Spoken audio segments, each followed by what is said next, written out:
నమస్కారం.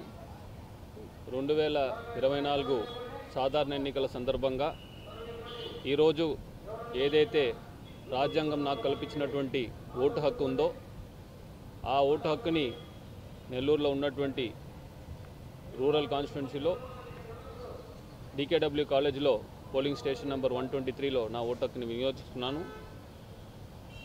నెల్లూరులో జిల్లాలో ఉన్నటువంటి ప్రజలందరూ కూడా, మరి ముఖ్యంగా ఓటర్లందరూ కూడా ఏదైతే ఓటు హక్కుని మీకు రాజ్యాంగంలో ద్వారా కల్పించున్నామో ఆ హక్కుని వినియోగించుకోవాల్సిందిగా కోరుకుంటున్నాను. ఓటు హక్కు చాలా విలువైనది. ఈ భారతదేశ భవిష్యత్తుని గుర్తుపెట్టుకొని మనం అందరం కూడా ప్రజాస్వామ్యాన్ని నిలబెట్టుకోవడానికి బయటకు వచ్చి ఓటు వేయాల్సిందిగా ప్రతి ఒక్కరిని కోరుకుంటున్నాను. జై హింద్.